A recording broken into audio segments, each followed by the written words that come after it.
नमस्कार विद्यार्थी मित्रांनो. मागच्या लेक्चरमध्ये आपण कृषी क्षेत्राची भूमिका, भारतीय शेतीची भूमिका कशी आहे, एकूणच भारताच्या कृषी क्षेत्राकडे पाहण्याचा दृष्टिकोन कसा आहे हे आपण पाहिलेलं आहे. या भागामध्ये आपण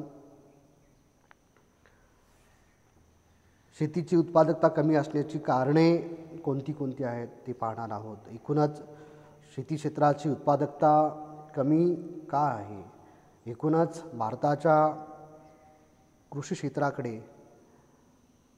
इतर क्षेत्राच्या तुलनेत पाहण्याचा दृष्टिकोन का बदलत आहे.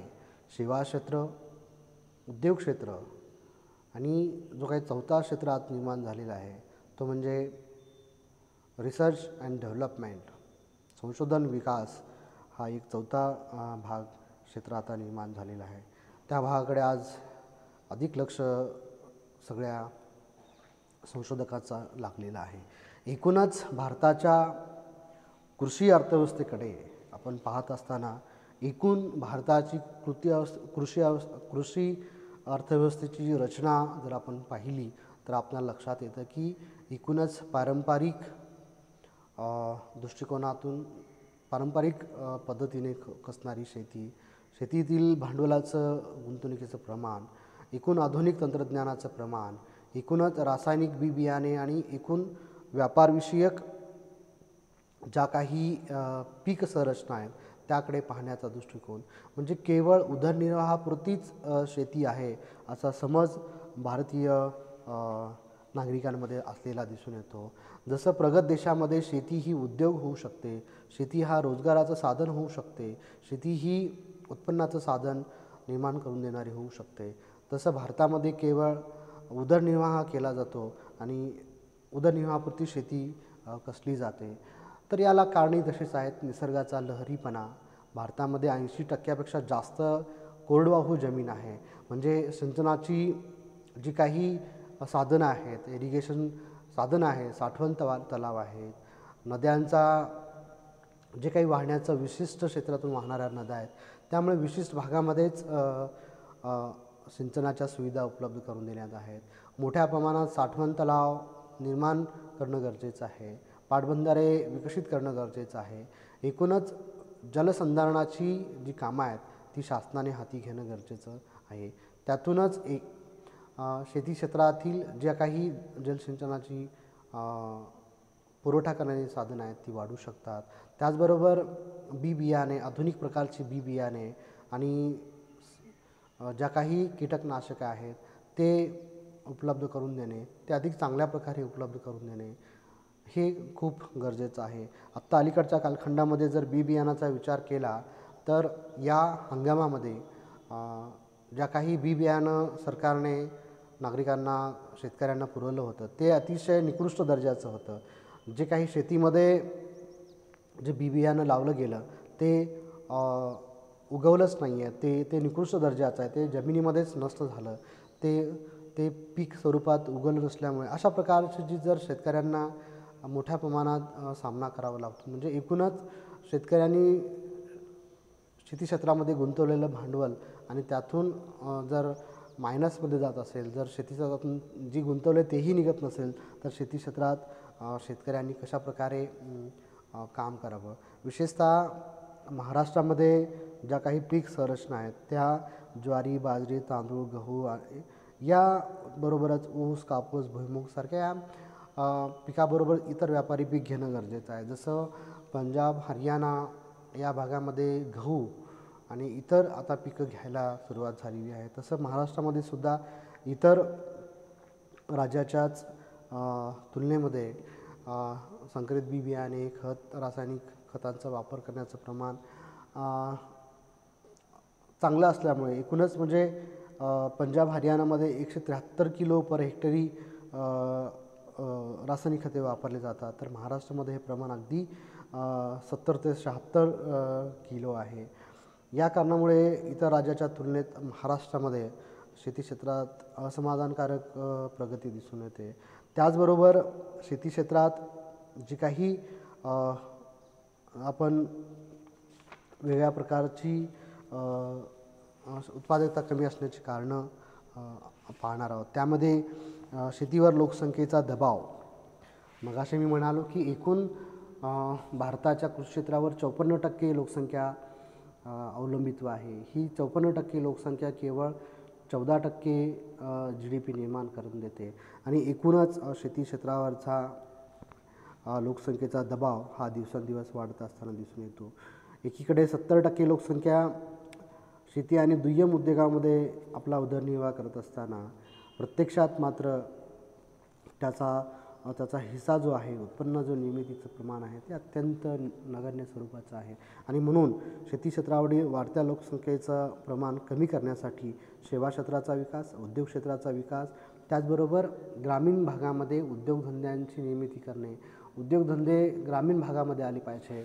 शहरी भागाकडे लोकांचा कल केवळ उद्योग आणि सेवा क्षेत्रापुरतंच राहिलेला आहे आणि म्हणून हा जर प्रमाण ग्रामीण भागाकडे स्थलांतरित झाला तर शेती क्षेत्रावरील लोकांचं अवलंबित्व कमी होऊ शकतं. त्याच्यानंतर पुढचा जो घटक आहे लहान आकाराचे भूधारण क्षेत्र.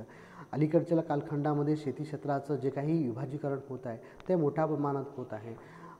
अगोदरच्या कालखंडामध्ये 60-70च्या दशकामध्ये सहकार शेती केली जात होती. हजारो एकर शेती एकत्रित केली जात होती आणि ही शेती परवडणारी असते. ही शेती एकत्रित केल्यामुळे यासाठी जे भांडवल आहे ते कॉमन एकत्रित असल्यामुळे त्यासाठी लागणारे जे काही साधन आहे ते एकत्रित खरेदी केली जातात आणि म्हणून अलीकडच्या कालखंडामध्ये भूमीचं विभाजीकरण मोठ्या प्रमाणात होत आहे. एकूणच तुकड्यामध्ये विभाजन केल्यामुळे भूक्षेत्र अधिक लहान होत असताना दिसून येतं आणि यामध्ये शेती करणं शेतकऱ्यांना अतिशय जिकिरीचं झालेलं आहे, अतिशय कठीण झालेलं आहे. म्हणजेच शेती क्षेत्रात 10 एकर जमीन असेल, 10 हेक्टर जमीन असेल तर त्यामध्ये टप्प्याटप्प्याने 2-3 कुटुंबाचं विभाजन होतं आणि ती जमीन 2 हेक्टर 2.5 हेक्टरमध्ये विभागली जाते. 2 हेक्टर 2.5 हेक्टरमध्ये शेतीचं साधनं खरेदी करणं, त्यामध्ये बी बियाणे खरेदी करणं आणि एकूणच त्याच्यावर ते उदरनिर्वाह करत असताना खूपच ते कठीण होत असतं आणि म्हणून लहान आकाराचे भूधारण क्षेत्र हे थांबवणं आवश्यक आहे. एकूणच सहकार शेतीकडे वळणं आवश्यक आहे. एकूण सहकार क्षेत्राची भूमिका सरकारने लोकांना आव्हान केलं पाहिजे की एकत्रित शेतीचं केली तर ती उत्पादनक्षम होऊ शकते, ती अधिक चांगल्या पद्धतीने केली जाऊ शकते.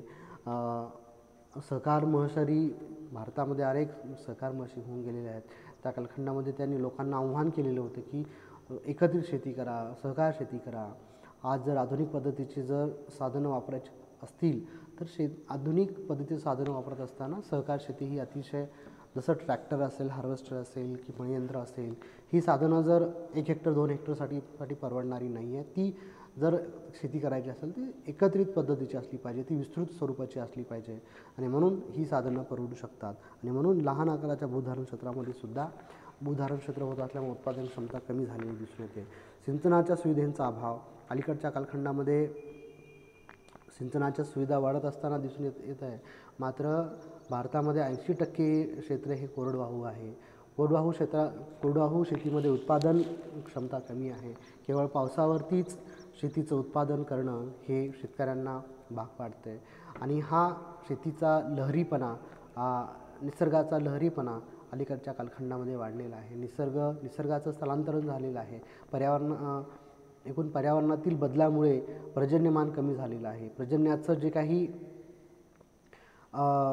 काही प्रमाण आहे ते स्थलांतरित झालेलं आहे किंवा एकूणच काही भागामध्ये 1100 मिलीमीटर पाऊस पडतो, काही भागामध्ये 100 मिलीमीटर पाऊस पडतो. म्हणजे हे काही जे प्रमाण आहे ते अतिशय विषम स्वरूपाचं आहे आणि म्हणून सिंचनाच्या सुविधांच्या अभावामुळे सुद्धा उत्पादन क्षमता कमी असलेली दिसून येते. त्याचबरोबर ज्या काही सिंचनाच्या वेगवेगळ्या जी काही साधनं आहेत, जे कूपनलिका असतील, विहीर असेल, नद्या असतील, तलाव असतील, साठवण तलाव असतील, तर याचं प्रमाण वाढवणं आवश्यक आहे. मोठ्या स्वरूपाची बंधारे निर्माण करणं, मोठ्या स्वरूपात साठवण तलाव निर्माण करणं, जलसाठे निर्माण करणं आणि एकूणच जमिनीतील साठ्याचं प्रमाण, पाण्याचं प्रमाण, जलसंधारणाचं प्रमाण वाढलं पाहिजे आणि शेती क्षेत्रासाठी अधिक चांगल्या प्रकारचे सिंचनाची साधनं उपलब्ध करून देणं हे गरजेचं आहे. तरच शेतीची उत्पादन क्षमता वाढू शकते. त्याच्यानंतर सावकारी कर्जाच्या पाशात शेतकरी अडकलेले आहेत. एकूणच कर्जबाजारी प्रमाण शेती क्षेत्रामध्ये अधिक आहे. जसं उदरनिर्वाहापुरतीच शेती करत असताना, हंगामी स्वरूपाची शेती करत असताना हंगामामध्ये शेतकऱ्यांना जे काही बियाणे, रासायनिक खते लागणार त्यासाठी शेतकऱ्यांना सावकारांकडून कर्ज घ्यावं लागतं. किंबहुना बँका शेतकऱ्यांना कर्ज देत नाही आहेत. तर किंवा बँकांना हीच भीती असेल की शेतकरी बँकांचं कर्ज परतफेड करू शकतात की नाही, म्हणून किंबहुना शेतकऱ्यांना सावकाराकडे कर्जाची मागणी करावी लागते आणि शेतकरी सावकारांच्या पाशात अडकले जातात. आणि अशा प्रकारे सावकार शेतकऱ्यांच्या जमिनी हा गिळंकृत करत असतो. अनधिकृतपणे तो आपल्या ताब्यात घेत असतो. मोठ्या प्रमाणात व्याज आकारून शेती क्षेत्रातील सामान्य शेतकऱ्यांची लूट मोठ्या प्रमाणात केली जाते आणि म्हणून अशा प्रकारे सावकाराच्या कर्जाच्या पाशात शेतकरी अडकतात आणि एकूणच उत्पादनामध्ये कमी असल्याचं दिसून येतं. शेती करण्याची पारंपरिक पद्धत, मगाशी मी म्हणालो होतो की एकूणच शेतीकडे बघण्याचा दृष्टिकोन बदलला पाहिजे. आधुनिक तंत्रज्ञानाचा वापर केला पाहिजे. एकूणच संकरित बियाणे आणि एकूणच शेतीच्या रचनाच्या पद्धतीत बदल केला पाहिजे. आजही आपण प्राण्यांच्या माध्यमातून, पशूच्या माध्यमातून शेती केली जाते. एकूण बैल, म्हैस हीच आजही शेती करण्याची साधनं आहेत. आज हार्वेस्टर, ट्रॅक्टर, मळीयंत्र यापेक्षाही आधुनिक पद्धतीचे साधनं आलेली आहेत आणि म्हणून ह्याचा सर्वांचा वापर करणं गरजेचं आहे. हे कधी होऊ शकतं ती शेती क्षेत्राकडे बघण्याचा दृष्टिकोन बदलला. प्रगत राष्ट्रामध्ये आजही अतिशय आधुनिक पद्धतीचे तंत्रज्ञानाचा वापर करून शेतीचं उत्पादन केलं जातं आणि म्हणून शेती करण्याची पारंपरिक पद्धत ही कमी उत्पादनाचे कारण असू शकतं. त्याच्यानंतर बाजारपेठ सुविधेचा अभाव. अन्नधान्याची निर्मिती शेती क्षेत्रातून झाल्यानंतर त्याला बाजारपेठ उपलब्ध करून देणं हे सरकारचं काम आहे. आणि ज्यावेळेस शेतीचा हंगाम जो एखाद्या पीक जर उत्पादन होत असेल तर त्यावेळेस बाजारपेठेमध्ये या अन्नधान्याच्या किमती अतिशय नगण्य स्वरूपाच्या असतात किंवा कमी झालेल्या असतात. याचं कारण आहे की अन्नधान्याची आवक अचानक होते किंवा शेतकऱ्याकडे साठवणुकीच्या सुविधांचा अभाव असतो. एकूणच बाजारपेठेत जवळची बाजारपेठ उपलब्ध नसते. असे बाजारपेठ असेल तरी ती नियंत्रणात्मक बाजारपेठ असते. ती नियंत्रण केलं, एकदम दलाल, व्यापारी शेतकऱ्यांची मोठ्या प्रमाणात लूट करत असतात आणि एकूणच शेतकऱ्यांच्या बाजाराला योग्य भाव मिळत नसल्यामुळे, योग्य हमी भाव मिळत नसल्यामुळे या बाजारपेठेचा सुविधांचा अधिक चांगल्या पद्धतीने विकास सरकारने, शासनाने करणं आवश्यक आहे. आणि म्हणून बाजारपेठेच्या सुविधा अधिक असतील तर शेतकऱ्यांच्या मालाला चांगला भाव मिळू शकतो, चांगला हमी भाव मिळू शकतो. सरकार हमीभाव डिक्लेअर करूनसुद्धा, हमीभाव जाहीर करूनसुद्धा तो भाव शेतकऱ्याला मिळत नाही आणि म्हणून बाजारपेठेच्या सुविधेमुळे सुद्धा उत्पादन क्षमता कमी असते. कृषी संशोधनाचा अभाव आहे. मगाशी म्हणालो की आज चौथं क्षेत्र विकसित होता दिसून येत आहे, ते म्हणजे रिसर्च अँड डेव्हलपमेंट. संशोधन आणि विकास आज वाढलेला आहे, मात्र ते उद्योग क्षेत्रामध्ये आणि सेवा क्षेत्रामध्ये आहे. जोपर्यंत संशोधन कृषी क्षेत्रासाठी होणार नाही, अतिशय दर्जेदार बियाणे, रासायनिक खते, एकूणच जमिनीची जे काही गुणधर्म आहेत त्या गुणधर्मानुसार शेती क्षेत्रामध्ये उत्पादन करण्यासाठी शेतकऱ्याला शिफारस जोपर्यंत करणार नाही, एकूण हवामानविषयक बदलानुसार शेती उत्पादन घेतली जाणार नाही, तोपर्यंत कृषी क्षेत्रामध्ये चांगल्या प्रकारचे बदल होत असताना दिसून येणार नाहीत. आणि म्हणून कृषी संशोधनाचा अभावामुळे सुद्धा उत्पादन क्षमता कमी असलेली दिसून येते. त्याच्यानंतर उत्पादन गुंतवणुकीचा अभाव आहे. उत्पादक गुंतवणूक होणे अपेक्षित आहे. ज्यावेळेस एखादा शेतकरी शेतीमध्ये गुंतवणूक करत असतो, त्यातून केवळ गुंतवलेलं भांडवलच निर्माण करणं खूप अवघड असतं. तर शेतकऱ्यांना अधिकचं उत्पादन मिळून ती उत्पादक गुंतवणूक झाली पाहिजे.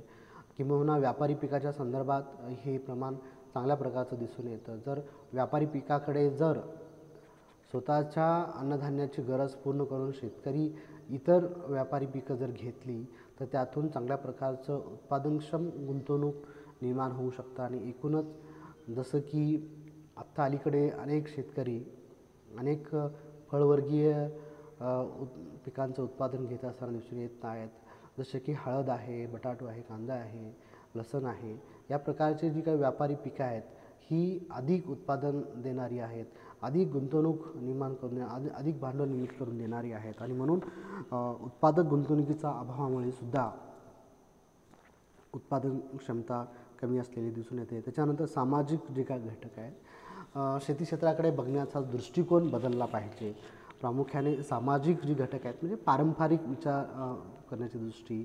शेती ही केवळ ही उदरनिर्वाहाचं साधन आहे. ती अधिक व्यापारी दृष्टिकोनातून किंवा अधिक गुंतवणुकीच्या दृष्टिकोनातून, अधिक रोजगाराच्या दृष्टिकोनातून केली जात नाही. केवळ ती अन्नधान्याची गरज पूर्ण करण्याचीच जी काही विचारसरणी आहे ती बदलली पाहिजे. हा सामाजिक दृष्टिकोन बदलला पाहिजे. एकूणच शेती क्षेत्रामध्ये आधुनिक पद्धतीचं संसाधने जोपर्यंत लागू होणार नाही आहेत तोपर्यंत अधिक व्यापारी पिके, गुंतवणूक ह्या सुविधा उपलब्ध होणार नाही. तोपर्यंत सामाजिक हा दृष्टिकोन बदलून एकूणच शेती क्षेत्रामध्ये ज्या काही पीक संरचना आहेत त्यात बदल करणं आवश्यक आहे. आधुनिक पद्धतीचे साधनं वापरून उत्पादन क्षमता वाढवणं हे खूप गरजेचं आहे. त्याच्यानंतर अपुरा भांडवल पुरवठा. जसं म्हणालो की शेती क्षेत्र हे हंगामानुसार कार्यरत आहे. 12ही महिने शेती क्षेत्रामध्ये काम मिळतं की नाही हे फार कठीण आहे. केवळ हंगामानुसारच शेती केली जाते आणि म्हणून भांडवल निर्मितीसाठी शेतकऱ्यांना मोठा वाव मिळत नाही. भांडवलाचा पुरवठा अत्यंत नगण्य स्वरूपाचा असतो. भांडवलाची निर्मिती करण्यासाठी व्यापारी पिकाची आवश्यकता असते किंवा एकूणच बाजारपेठेमध्ये ज्या अन्नधान्याची आवक आहे तेच जर पारंपरिक पीक घेत असतील आणि त्याच पिकामधून जर अधिक चांगल्या प्रकारचं म्हणजेच चांगल्या प्रकारचा हमीभाव मिळत नसेल तर त्यातून भांडवल निर्मिती होऊ शकणार नाही. आणि म्हणून भांडवलाचा अपुरा पुरवठा हा सुद्धा कमी उत्पादनाचाच कारणे आहेत. पशुधनाचा निकृष्ट दर्जा. आजही भारतामध्ये शेती ही पारंपरिक दृष्टिकोनातून, पारंपरिक विचारसरणीतूनच केली जाते. पशुच्या माध्यमातूनच शेती कसण्याचं प्रमाण आजही आहे. आणि म्हणून हा दृष्टिकोन जो आहे, हा जो दर्जा आहे तो बदलला पाहिजे. तो आधुनिक संसाधनाकडे वर्ग झाला पाहिजे.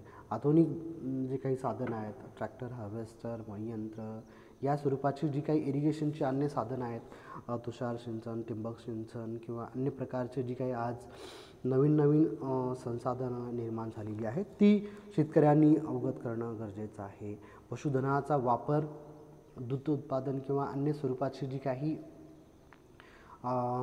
काही पशु आहेत ती अन्न म्हणून वापरली जातात. जसं की कुक्कुटपालन आहे, गोटपालन आहे, जसेपालन आहे, वराहपालन आहे, जे मीठ या स्वरूपातून भेटतं. जे काही विशिष्ट लोक अन्न ग्रहण करत असतात त्याची गरजसुद्धा यातून पूर्ण करत असते. आधुनिक देशामध्ये याला प्रचंड मागणी आहे. भारतामध्ये अधिक चांगल्या प्रकारचं मीठ जे मठण म्हणलं जातं ते निर्यात केलं जातं.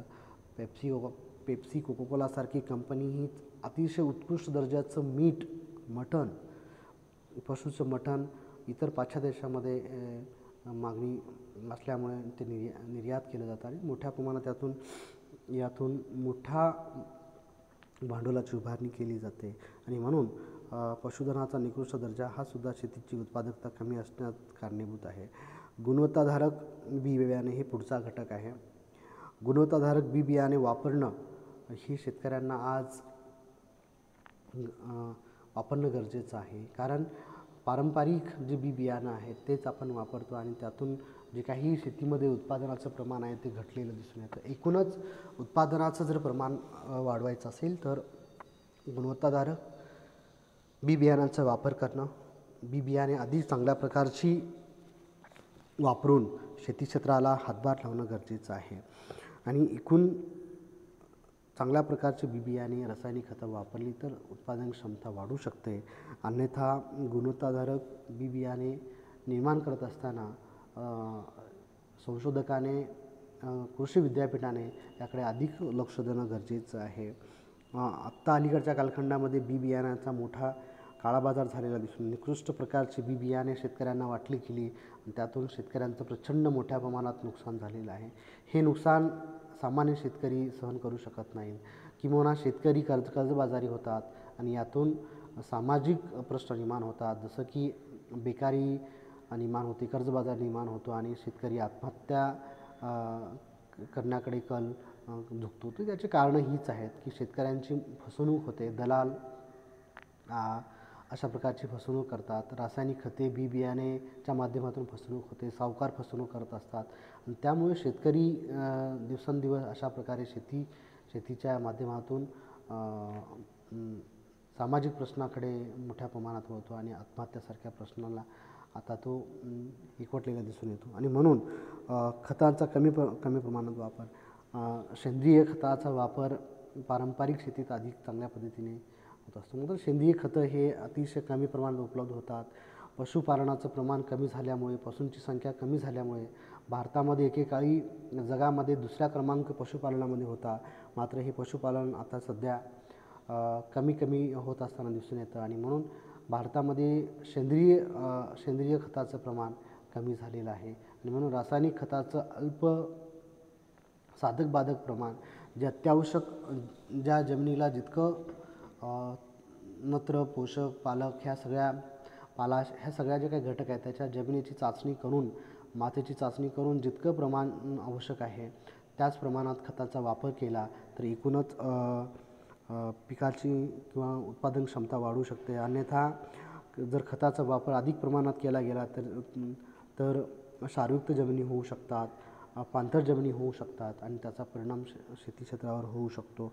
त्याच्यानंतर परिणामकारक कृषी धोरणे व कायदे हे अत्यंत महत्त्वाचा घटक आहे की सरकार कृषी क्षेत्राकडे कुठल्या दृष्टिकोनातून बघतं. म्हणजे परिणामकारक कृषी धोरणं जर असतील, कायदे असतील, एकूणच भूसुधारणा कायदा असेल किंवा एकूणच रासायनिक खते निर्माण करणारे कारखान्यासंदर्भात कायदे असतील किंवा एकूणच भूधारण क्षेत्रासंदर्भातील कायदे असतील किंवा एकूणच कृषी कसण्यासंदर्भातली कायदे असतील किंवा एकूणच व्यापारी शेती आणि ज्या काही रहिवाशी एन ए स्वरूपाच्या ज्या काही आहेत, नॉन रेसिडेन्शियल स्वरूपाच्या ह्याच्यामध्ये आज मोठ्या प्रमाणात कृषी ही काँक्रिटीकरण झालेलं दिसून येतं. आणि म्हणून अशा स्वरूपाचे ज्या परिणामकारक जे धोरणं आहेत ते काळानुसार बदलणं आवश्यक आहे. ब्रिटिश सरकारने निर्माण केलेली कायदे आजही भारतामध्ये लागू असलेले दिसून येतात आणि याचा परिणाम किंबहुना शेतीच्या उत्पादन क्षेत्रावर होतो. आणि म्हणून शेतीची उत्पादनता या कायद्यामुळे, या कृषी धोरणामध्ये बदलू शकतं. भारत सरकार नेहमी कृषी धोरण जाहीर करत असतं. कृषी धोरणातून मोठ्या प्रमाणात पॅकेज डिक्लेअर करत असतं. मात्र हे पॅकेज शेतकऱ्यापर्यंत पोहोचतात की नाही हा मोठा प्रश्न आहे. शेती क्षेत्रामध्ये मोठ्या प्रमाणात गुंतवणुकीसाठी ज्या काही चांगली संसाधनं आहेत ती आयात होणं गरजेचं आहे. मात्र तसं होत असताना दिसून येत नाही आणि म्हणून उत्पादन क्षमता कमी असते. त्याच्यानंतर छुपी बेकारीचं प्रमाण, मगाशी मी म्हणाल्याप्रमाणे छुपी बेकारी ही मोठ्या प्रमाणात आत्ताच्या कालखंडात वाढलेली आहे. एखादं कुटुंब जर 5 हेक्टरमध्ये काम करते, ते चांगल्या प्रकारे उदरनिर्वाह करतं आहे. मात्र कालांतराने त्या कुटुंबाचा आकार वाढतो. 5 हेक्टरऐवजी 2.5 हेक्टर, 2 हेक्टर किंवा 1 हेक्टरमध्ये ते विभागलं जातं आणि कुटुंबाचा आकार 5 ऐवजी 10, 15, 20 होतो.